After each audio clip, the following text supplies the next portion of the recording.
Jungle.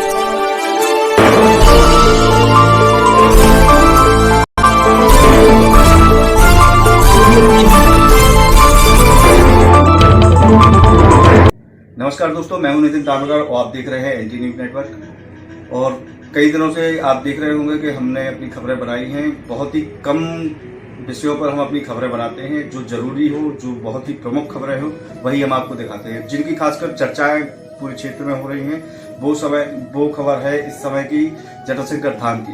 Bundelkhand के केदारनाथ कहे जाने वाले जटाशंकर धाम में इस वर्ष मेला की शुरुआत होने जा रही है। और मेला में कई प्रकार की झूले, दुकानें, प्रतिष्ठान, क्षेत्रीय लोगों को काफी उत्साह और मनोरंजन के लिए काफी इंतजाम किए जा रहे हैं। इसी संबंध में आज हम अपनी चर्चा करने के लिए पहुंचे हैं जटाशंकर धाम के ट्रस्ट के अध्यक्ष अरविंद अग्रवाल जी के पास। आज हम उनसे जानेंगे कि वहाँ क्या कुछ कैसी व्यवस्थाएं रहेंगी, और इसी चर्चा पर हम आज उनसे बात करेंगे कि क्या कुछ वहाँ पे लोगों को उत्साह के लिए और मनोरंजन के लिए क्या कुछ उपलब्धियां या मनोरंजन की क्या सुख सुविधाएं होंगी। नमस्कार आपको। नमस्कार जी, बहुत धन्यवाद। और अपने जटाशंकर धाम में इस वर्ष मेला की शुरुआत हो रही है, कैसे इसका वो हुआ, रूपरेखा कैसे तैयार हुई?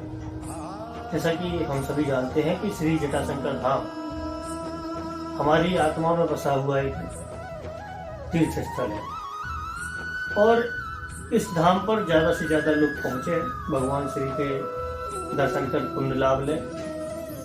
इसके तहत यहाँ निरंतर गतिविधियां चलती हैं।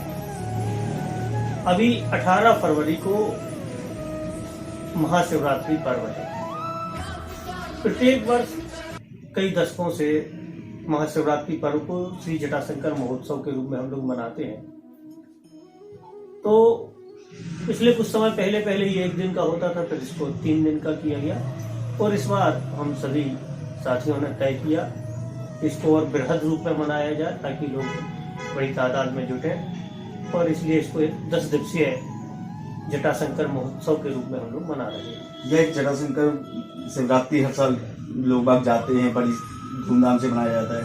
10 दिन का मनाने का क्या उपलक्ष्य है, क्या कारण? 10 दिन का एक्चुअली इस बार हुआ क्या है कि सामान्यतः शिवरात्रि पर्व 14 को पड़ जाता था और अगले दिन अमावस्या पर्व रहता था। इस बार जो शिवरात्रि है वो 13 को है, उसके बाद 14 और फिर उसके बाद अमावस्या पड़ेगी, और अमावस्या भी सोमवती पर्व है, उसके अगले दिन भी भीड़ रहेगी। तो सामान्यतः 4 दिन ये इतने भीड़ भरे रहने का वहाँ पे अंदेशा है। इसके साथ ही आसपास के क्षेत्र से लगातार लोग जब इधर आते थे, हमारे स्थानीय दुकानदार भाई भी थे, उनको सभी की एक ही राय थी कि हम इसको एक ऐसे उत्सव के रूप में मनाएं कि ताकि जन जन उसमें सहभागिता कर सके। एक ही दिन उत्सव मनाने के चलते सभी लोगों की सहभागिता उनकी निजी व्यस्तता के चलते नहीं हो पाती थी, इसलिए ये तय किया गया कि हम इसको 10 दिन तक उत्सव के रूप में मनाएंगे, ताकि जो भी लोग हैं वो किसी न किसी दिन वहां पहुंचकर भगवान श्री के इस पुण्य अवसर पर दर्शन कर। जटाशंकर धाम वैसे ही पहले से बहुत प्रसिद्ध है, और जटाशंकर धाम में बहुत लोग बहुत दूर दूर से भी आते हैं, दर्शन के लिए आते हैं। तो इसमें उनके क्या सुख सुविधाएं को देखते हुए क्या निर्णय लिया गया आपकी कमेटी के माध्यम से? जो हमारे दर्शनार्थी आते हैं उनकी जो सबसे पहले जो बुनियादी सुविधाएं होती है उन पर निरंतर काम चल रहा है। साफ सफाई हो, पेयजल हो, रोशनी हो, उनके ठहरने का इंतजाम हो, छाया का इंतजाम हो, उनके बैठने का इंतजाम हो। तो इसकी एक बहुउद्देशीय कार्य योजना बनाकर उन पर काम किया जा रहा है। निरंतर धर्मशालाएं, सामुदायिक भवन, यात्री प्रतीक्षालय, इन सब पर भी निरंतर काम चलता है। जटाशंकर धाम में वैसी जगह तो मेले लगाने लायक, आयोजन करने लायक जगह तो नीचे तो है नहीं, ऊपर की जगह वैसे भी कम है, तो आजू बाजू बनवा की जगह पड़ी है। तो चिन्हित कैसे किया गया, कहाँ किया गया, कहाँ मेला लगेगा और कहाँ कौन सी झूला कहाँ लगेगा, दुकानें कहाँ लगेगी, कुछ ऐसी चिन्हित कहाँ कुछ होगा? एक्चुअली आपने सही कहा कि वहाँ पर एक बहुत बड़ा मैदान का तो अभाव है, और वो वहाँ की खामी कम और खूबी ज़्यादा है, क्योंकि निश्चित रूप से जब कोई ऐसे तीर्थ स्थलों पर जाता है तो वो बड़ी बड़ी इमारतें देखने स्वाभाविक रूप से नहीं जाता होगा। और ये तो हमारा सौभाग्य कि हम लोग ऐसे स्थान के नज़दीक हैं जो तीर्थ भी है और प्राकृतिक स्थल से भी काफी संपन्न है प्राकृतिकता के मामले में। तो जटाशंकर से कुछ ही दूरी पे जो है गौरा आयत रहा है, वहाँ पर अमावस्या आदि पर्वों पर वाहनों की पार्टी होती रही है। उसी स्थान पर, चूंकि वही आसपास का सबसे बड़ा बृहद मैदान है, उसी स्थान पर मुख्य मेला का आयोजन होगा। वहीं पर झूले और दुकानें लगेंगी। उसके अलावा जटाशंकर धाम के सीसी रोड जो है, वहां से अपने चौपरा तक, चौपरा से गौराई तिराहे तक, और गौराई तिराहे से आगे खैरा कला की ओर, वन साइड केवल सड़क के एक ओर जहां पर्याप्त स्पेस है, वहीं पे दुकान लगाए जाने का फिलहाल योजना बनाई गई है। आसपास के जो लोग मेला देखने या महोत्सव में शामिल होंगे, उनको क्या क्या सांस्कृतिक कार्यक्रम देखने को मिलेंगे?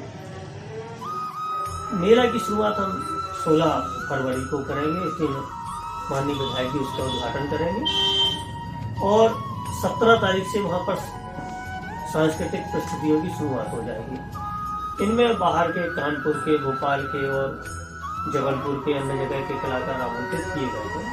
इनमें स्थानीय कलाकारों का भी लोकगीत है, बाहर के कलाकारों का लोकगीत है, भजन संध्या भी है, जवाबी कीर्तन भी है। तो इस तरीके से उस मंच को लगातार सजाने का काम किया गया है, ताकि हम पूरे तरीके से उस धार्मिक माहौल को क्रिएट कर सकें जिसके लिए लोग वहाँ जाते हैं। इस वर्ष देखने को मिला है कि एक बहुत ही बड़ी क्षति अपने को जटाशंकर धाम में हुई है। जिनकी लोकप्रियता बहुत ज़्यादा थी, 3 सिंह और 3 नेत्र वाले नंदी, उनकी क्षति की कैसी पूर्ति की जाएगी?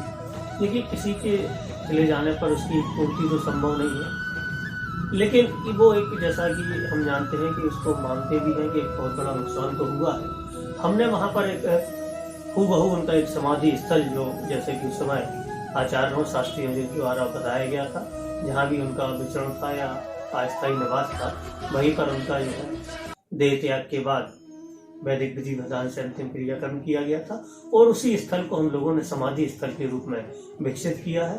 पंडित श्री दिनेश शर्मा जी छतरपुर द्वारा उनकी एक बहुत ही सुंदर मूर्ति भी तैयार की गई है, और उसका भी जो है लोकार्पण उसी दौरान किया जाएगा। निश्चित तौर पर जहाँ आवागमन लोगों का होता है, तो वहाँ से तीर्थ और ट्रस्ट के कुछ खर्चे भी सामने आएंगे।